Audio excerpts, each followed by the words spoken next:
Bismillahirrahmanirrahim. Assalamualaikum. This is Shubina Malik. I hope you all are doing great. So guys, आज मैं बनाने लगी हूँ मैंगो बर्फ़ी। स्कूल हो चुके हैं ऑफ, और जब स्कूल ऑफ होते हैं और जब मैं फ्री होती हूँ तो मैं रोज़ ही कुछ नया बना रही होती हूँ। मेरा दिल करता है कि मैं कुछ नया ट्राई करूँ। मेरे घर वालों को तो मेरे से भी ज़्यादा दिल कर रहा था क्योंकि उन्होंने खाना होता है। मुझे वैसे मीठा इतना बहुत ज़्यादा पसंद नहीं है, लेकिन बस एक नई रेसिपी ट्राई करने के चक्कर में मैं मीठी चीज़ें भी बनाती रहती हूँ कि चलो मैंने कुछ नया ट्राई किया है। तो मेरे घर वाले सारे कब से कह रहे थे कि अभी बेसन के लड्डू ही बना दो, कुछ बना दो, कुछ मीठा बना दो, क्योंकि अब हमारे घर में काफ़ी टाइम से, वैसे हम लोग घर पे ऐसी चीज़ें बना के रखते हैं नॉर्मली, लेकिन अब काफ़ी टाइम से कुछ भी ऐसा नहीं था। तो सबको हो रहा था कि अभी क्यों नहीं है। तो अब मैंने आज सोचा कि हमारे आम बेचारे शायद अब थोड़े से नरम, क्योंकि काफ़ी दिनों हो गए आए पड़े हैं। बस मैं सोच रही थी आज बनाऊँगी कल बनाऊँगी। मैं थोड़ी सी लेज़ी भी हूँ, थोड़ी सी इतनी अच्छी खासी हूँ। Actually I am not lazy, it depends on my mood. कभी मूड होता है तो मैं बना देती हूँ फ़ौरन सी चीज़ें, एक दिन में 2 चीज़ें बना देती हूँ, और जब मूड नहीं होता तो मैं हफ्तों तक कुछ नहीं बनाती। तो मैंगो बर्फ़ी के लिए आपने करना क्या है कि आपको सारी चीज़ें सेम क्वान्टिटी में चाहिए। अब आई थिंक ये एक आम भी शायद काफ़ी होगा। वो मैं जब इसका हमने बनाना है पेस्ट, जिस तरह से इसको आप पल्प भी कह सकते हो, एक थिक सा पेस्ट बनाना है। पहले हम इसको पील ऑफ करेंगे, इसका छिलका उतारेंगे, क्यूब्स बनाएंगे और फिर उसको ब्लेंडर में ब्लेंड कर लेंगे अच्छे से। और ब्लेंडर में अकेले क्यूब्स तो ब्लेंड होंगे नहीं, तो आप उसके साथ थोड़ा सा आधा कप या आधा कप काफ़ी होगा पानी का, या फिर दूध का ऐड कर सकते हैं। मैं इसमें दूध ऐड करूँगी और फिर उसके बाद बाकी की चीज़ें हम बाद में देखते हैं। पहले मैं इसका छिलका उतार लेती हूँ।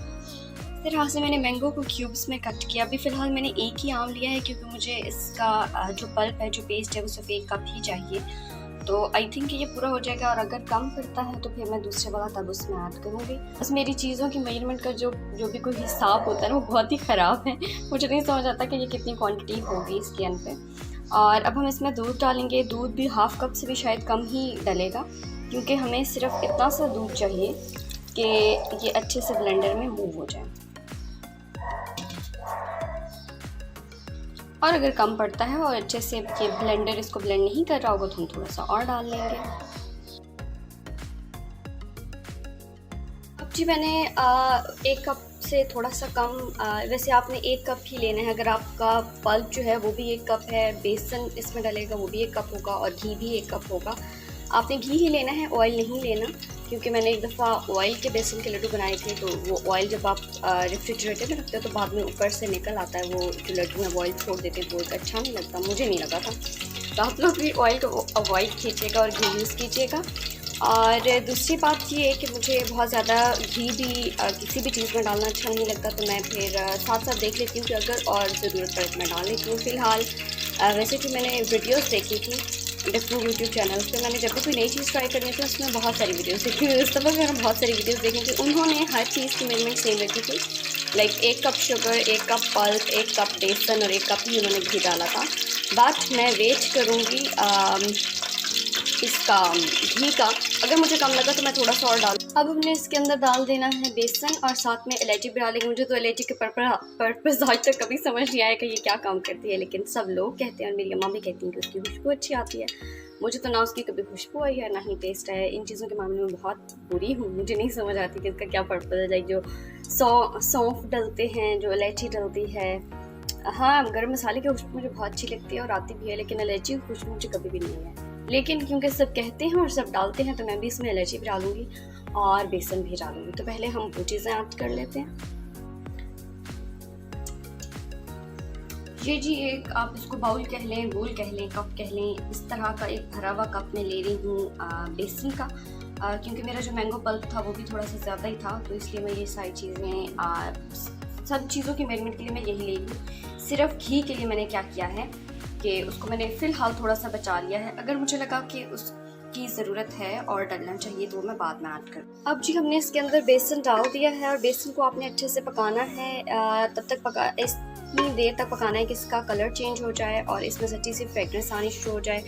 बेसन क्योंकि मैं पहले भी पकाती रहती हूँ। एक दफ़ा मैंने बेसन के लड्डू तो मैं बहुत ही ज़्यादा दफ़ा बनाती हूँ। एक दफ़ा मैंने बेसन का हलवा भी बनाया था, जो कि मैं फिर कभी, पुराने ज़मानों की बात है जब मैं यूट्यूबर नहीं होती थी, तो इसलिए मेरे पास सिर्फ उसकी पिक्चर्स हैं, उसकी कोई वीडियो नहीं है। तो मैं फिर से इंशाल्लाह कभी बनाऊँगी तो फिर मैं आप लोगों को भी दिखा दूँगी। अच्छा, तो मैं बताने ये वाली थी कि बेसन में पहले भी पकाती रहती हूँ, तो मुझे इसका टाइम पता है कि इस पे ऑलमोस्ट 10 to 15 या 15 to 20 मिनट्स लगेंगे, अगर आपका फ्लेम मीडियम है तो। और मीडियम ही रखिएगा क्योंकि तेज़ करेंगे तो वो जल जाएगा। वैसे आपको इसकी फ्रेगनेस और चेंज ऑफ कलर से भी आइडिया हो जाएगा कि ये पक चुका है। इसमें ये जो लम्स आपको नज़र आ रहे हैं ये बिल्कुल भी नहीं होनी चाहिए, ये सारे आपने इनको ख़त्म करना है। अगर आपको घी कम लगे तो वो आप साथ साथ डाल सकते हैं। और यहाँ पर एक और चीज़ मैं मेंशन करना चाहूँगी कि जो मैंने पल्प बनाई है, जो ब्लेंडर में मैंने आम को ब्लेंड किया है, उसके लिए मैंने आपको बताया था कि आधा कप दूध चाहिए होगा, लेकिन आधा कप तो नहीं लगा, उस पर बहुत थोड़ा सा दूध लगा था, ऑलमोस्ट 3 टेबल स्पून। एक रीज़न ये भी थी कि भाई आम क्योंकि खुद फ्रूट है तो वो जूसी था, और जब उसको मैं कट कर रही थी तो उसका अच्छा खासा जूस मैंने निकाल दिया, तो उसको मैंने कचूमड़ बना दिया था। तो मे भी इसलिए कि वो उसका जूस मतलब कि वो भी तो पानी ही होता है, वो भी था। और फिर 3 टेबल स्पून मैंने सिर्फ दूध के डाले थे, वो काफ़ी थे। और क्योंकि मैं भी वो फ़र्स्ट टाइम बना रही थी तो मुझे नहीं आइडिया था वैसे भी चीज़ों की मेजरमेंट्स और क्वांटिटीज़ के बारे में। मैं बहुत बुरी, मुझे बिल्कुल समझ नहीं आती कि ये आधा किलो होगा या किलो होगा या क्या होगा। आपका जो आपने घी ऐड करना है, आपने मेक श्योर करना है कि आपका घी इतना होना चाहिए कि उसकी वजह से आपका ये जो मिक्सचर मैं बना रही हूँ ये इतना सॉफ्ट होना चाहिए, मतलब कि बहुत ज़्यादा ड्राई नहीं होना चाहिए। अब जो मैंने आपको 1 कप कहा था, मैंने कहा था उसमें से थोड़ा सा बचेगा, तो उसमें से बच गया है, क्योंकि मुझे अब इसकी कंसिस्टेंसी ऐसे ही चाहिए। तो इसमें मैं और कोई भी घी शी ऐड नहीं करने लगी, अब इसको इसी तरह से अच्छे से पकाऊंगी। तो आप कह सकते हैं कि बाकी सारी चीज़ों की क्वांटिटी 1 कप और जो घी है उसकी क्वांटिटी 3/4 कप, मतलब 1 कप से थोड़ा सा कम, उसमें से शायद 1 या 2 चम्मच आपके बच जाएंगे 1 कप में से। और इसको अच्छे से पकाना है, जैसे कि अभी आपको नज़र भी शायद आ रहा होगा कि इसका कलर ये देखें साइड से ब्राउन होना शुरू हो गया है। तो आपको इस तरह से अच्छे से इसको पकाना है। ये ऑलमोस्ट रेडी हो चुका है, इसको अब मैं 2 मिनट मज़ीद पकाऊंगी और फिर इसको मैं एक अलग पैन में निकाल लूँगी। अच्छा, मैं यहाँ पर एक बात मेंशन करना भूल गई कि अगर आप बेसन के लड्डू बना रहे हैं तो उसके लिए भी आपके बेसन की कंसिस्टेंसी ऐसी ही होनी चाहिए। और बेसन के लड्डू की रेसिपी ऑलरेडी मेरे चैनल पे दी हुई है, अपलोडेड है, मैंने बनाई थी, आई थिंक बनाई थी, मुझे पक्का वैसे याद नहीं आ रहा, लेकिन आई थिंक मैंने बनाई थी। तो आप वो वाली रेसिपी फॉलो कर सकते हैं, डिस्क्रिप्शन में लिंक गिवन होगा, अभी तो नहीं है क्योंकि अभी तो मैं इसका बना रही हूँ। और अब ये देखें जी, बिल्कुल अच्छे से पक चुका है क्योंकि ये सारा हर तरफ से ब्राउन हो चुका है। तो अब हम इसको डिश आउट कर लेते हैं, इससे पहले कि ये जल जाए। ये है जी हमारा मैंगो पल्प का कप। जैसे कि आप देख सकते हैं कि मेरा बेसन भी ऐसे ही था, मतलब पूरा कप बिल्कुल मुँह तक भरा हुआ था।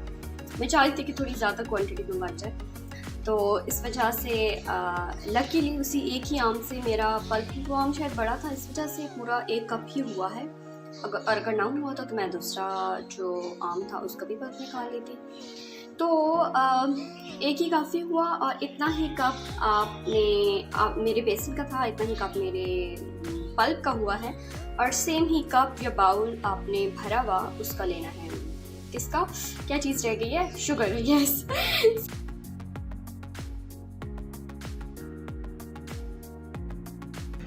और जी पल्प डालने के बाद 1 कप हम ले रहे हैं शुगर का। अब ये शुगर भी हम अपने पैन में ऐड कर देंगे और इन दोनों चीज़ों को अच्छे से पकाएंगे।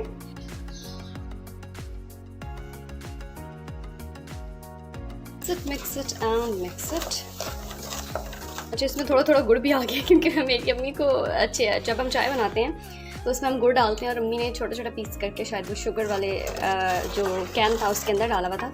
इसी जब मैंने चीनी निकाली तो साथ में क्या उसे कहते हैं, गुड़ के भी छोटे छोटे पीसेस आ गए हैं। नेवर माइंड, वो भी तो मीठा ही होता है। जी आपका पल्प पकते हुए इस तरह से नज़र आएगा, बिल्कुल जैसे हम किसी चीज़ को बॉईल कर रहे होते हैं। ये अब ऑलमोस्ट रेडी हो चुका है, इसको पकाने में 5 to 7 मिनट्स लगे हैं। अब इसके अंदर हम बेसन वाला पेस्ट ऐड कर देंगे।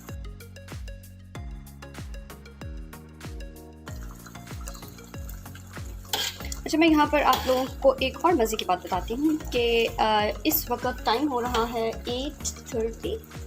एक तो मेरी दूर की नज़र भी ख़राब है और मुझे खड़ी नज़र नहीं आ रही। यस, 8:30 हो रहे हैं और मैं इतनी सुबह उठ के ये इसलिए बना रही हूँ क्योंकि दिन के टाइम पे मेरे घर वाले बहुत शोर करते हैं, भाई मेरी कोई बात बिल्कुल भी नहीं सुनते, और फिर मुझे सारी की सारी वीडियोस का वॉइस ओवर करना पड़ता है इनकी वजह से। तो इसलिए मैंने सोचा कि मैं एक्चुअली इतनी जल्दी मैं इसलिए उठी हूँ क्योंकि हम अभी यही फर्स्ट मंडे हमारा ऑफ है। इससे पहले तक हम स्कूल जा रहे थे, और मैं कोई 2-3 अलार्म लगा के रखती होती थी। तो और वैसे भी रूटीन भी बनी हुई थी, और जब मेरी रूटीन बन जाती है तो फिर उसको ख़राब करना बड़ा एक औखा काम होता है। मतलब अगर मेरी रूटीन जल्दी उठने की बनी हुई है तो आप जो मर्ज़ी कर लें, मुझे जल्दी ही मेरी आँख खुल जाएगी। और चाहे मैं जितना मर्ज़ी सोना चाहूँ, कोशिश करूँ सोने की, मुझे देर तक ना, मैं जाग तो वैसे मैं सकती हूँ देर तक, लेकिन जो एक स्लीप ड्यूरेशन है मेरा, मैं मैक्सिमम 6 घंटे से ज़्यादा मैं नहीं सो सकती, चाहे कुछ भी हो जाए, चाहे मैं जितनी मर्ज़ी थकी हुई हूँ। 6 घंटे के बाद चाहे रात के 3 बज रहे हैं, 4 बज रहे हैं, 5 बज रहे हैं, मेरी आँख खुल जाएगी और फिर उसके बाद मुझे नींद नहीं आएगी। तो इसलिए फिर मैंने, उठी भी तो मैं थी, तो मैंने कहा चलो भाई बर्फ़ी बना लेते हैं और फ़ायदा उठाते हैं सबके सोने का। ये लोग सारे उठते हैं, कोई 9 बजे उठ रहा होता है, कोई 10 बजे उठ रहा होता है। जब स्कूल रीओपन नहीं हुआ था तो तब मैं भी 9 बजे तक उठती थी, लेकिन अब मेरी रूटीन डिस्टर्ब हो गई है, इस वजह से मैं जल्दी उठ जाती हूँ। ओके, बातों के चक्कर में मैं इसको मिक्स करना भूल गई। हमने इसको अच्छे से मिक्स करना है। वैसे ये लिक्विड था तो मुझे, अब मैं इतनी भी बुद्धू नहीं हूँ, मुझे इतना तो पता है कि जो लिक्विड है तो उसमें चीज़ें जलती नहीं हैं। तो आपके पास थोड़ा सा टाइम मार्जिन होता है कि आप इसको, वैसे मैं तो क्योंकि बातें कर रही थी, आप बातें तो नहीं कर रहे होंगे, तो आपने इसको साथ साथ मिक्स करना है और इसको अच्छे से पकाना है। ओके जी, तो बेसन और मैंगो पल्प को आपने अच्छे से मिक्स करते हुए बहुत अच्छे से पकाना है। अभी मैं आपको दिखाऊंगी कि कितनी देर तक हमने इसको पकाना है। जब ये बिल्कुल थिक हो जाए, मतलब कि पैन जो है, ये सारा मिक्सचर पैन से अलग होना शुरू हो जाएगा। अगर आप लोगों ने कभी हलवा पकाया है या हलवे को पकते देखा है, तो हलवा जब हम पका रहे होते हैं तो उसमें भी ऐसे होता है कि पैन जो हलवा होता है वो पैन को छोड़ देता है साइड्स को, और बिल्कुल ही सेपरेट हो जाता है। बड़े मज़े का जब हम यूँ करते हैं अभी तो ऐसे, तो बिल्कुल एक साफ सा जो पैन की बेस होती है, हमें वो नज़र आ रही होती है। तो आपने इसको तब तक पकाना है जब तक कि ये पैन को छोड़ ना दे या पैन इसको छोड़ ना दे। कुछ इस तरह की लाइन बोल रहे होते हैं वीडियोस में, मुझे वो एक्सप्लेन करना नहीं आ रहा। आई जस्ट होप कि आप लोगों को समझ आ गया होगा कि मैं क्या कहना चाह रही हूँ।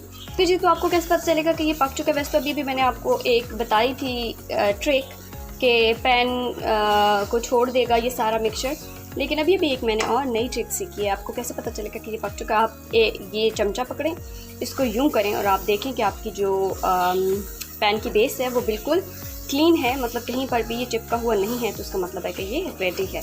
अब हम इसको जिस भी आप बॉक्स के अंदर या जिस भी पैन के अंदर या जिस भी चीज़ के अंदर आप अपनी बर्फ़ी का ये मिक्सचर बनाना चाहते हैं और आपको लगता है कि बर्फ़ी की परफेक्ट शेप आएगी, वैसे जो स्क्वायर बॉक्सेस होते हैं, रेक्टेंगुलर बॉक्सेस होते हैं, उनके अंदर बर्फ़ी की जो बर्फ़ी हमें बाज़ार से मिलती है वो वाली शेप आती है, तो मैं तो वो वाला यूज़ करूँगी। आप वैसे सर्कुलर भी यूज़ कर सकते हैं, क्योंकि सेंटर वाले, फिर अगर आप सर्कुलर यूज़ करेंगे, सर्कुलर पैन होगा आपका या बॉक्स होगा या डब्बा, whatever you may call it, तो उसमें जो साइड वाली होंगी उनकी शेप बर्फ़ी जैसी नहीं होगी, बाकी सबकी होगी, सिर्फ शेप का फ़र्क पड़ेगा। और इसमें कोई हार्ड एंड फास्ट रूल नहीं है, आप किसी भी पैन में रख सकते हैं। तो मैं पहले वो वाला पैन तो सबसे पहले हम इसको नीचे उतार लेते हैं। मेरा ख़्याल है, कैसा ख्याल है, आई थिंक अच्छा ख्याल है, इसको नीचे उतार लेते हैं क्योंकि ये पक चुका है। ये है जी मेरा बॉक्स जिसके अंदर मुझे अपनी बर्फ़ी डालनी है, लेकिन बर्फ़ी वाला जो बैटर है, जो मिक्सचर है, वो इसमें डालने से पहले मुझे इसको ग्रीस करना है अच्छे से,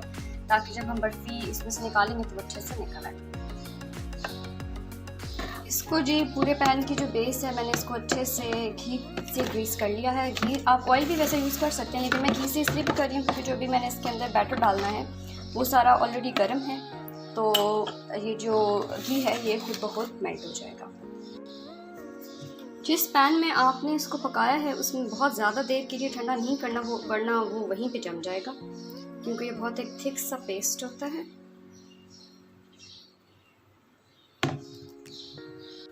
अब जी आपने इसको इवनली स्प्रेड कर लेना है पूरे बॉक्स के अंदर, जैसा कि आपको नज़र आ रहा है। और फिर इसके बाद अब एक लास्ट चीज़ रह गई है, and that is dry fruits. आप अपनी मर्ज़ी के कोई भी ड्राई फ्रूट्स इसमें ऐड कर सकते हैं। वैसे मुझे पर्सनली जो पिस्ता है वो बहुत पसंद है, और बादाम, तो मैं सिर्फ वही 2 चीज़ें यूज़ करूँगी।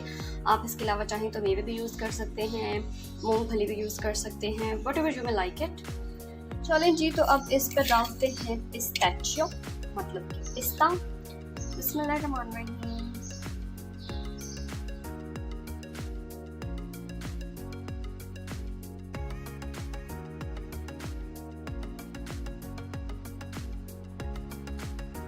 अच्छा तो भाई वैसे पिस्ते के साथ मुझे बादाम डालने थे, लेकिन क्योंकि अभी सब लोग सो रहे हैं और मुझे बादाम, मैंने बहुत ढूंढा किचन की हर कैबिनेट में चेक करके देख लिया पर मुझे नहीं मिले।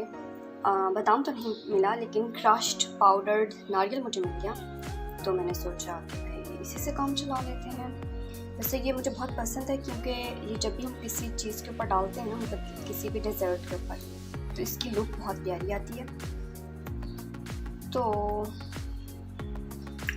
Something is better than nothing. आई है सारे एक ही जगह फेंक दिया मैंने, मुझे लगा थोड़ा है। ओके जी, तो अब आई थिंक कि ये प्यारा लग रहा है। अब एक लास्ट काम आपने ये करना है कि इसको थोड़ा सा ऐसे प्रेस कर देना है।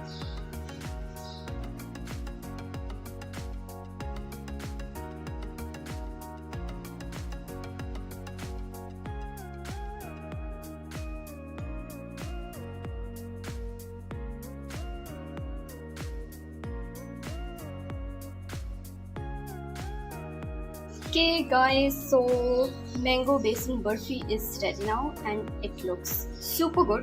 मतलब देखने में तो बहुत प्यारी लग रही है। आई जस्ट होप कि इसका टेस्ट भी उतना ही अच्छा हो जितना कि ये देखने में लग रही है, इंशाल्लाह। और होगा भी क्योंकि अब सब कुछ तो डाल दिया, इतनी अच्छी अच्छी चीज़ें डाली, इतने अच्छे से पकाया है, तो अच्छा टेस्ट होना चाहिए, मतलब कि बनता है ना। अब आपने क्या करना है कि इसको कट करना है और फिर इसको रेफ्रिजरेट करना है, फ्रीज़र में रखना है for 4 to 5 hours and then it's ready, you can enjoy it.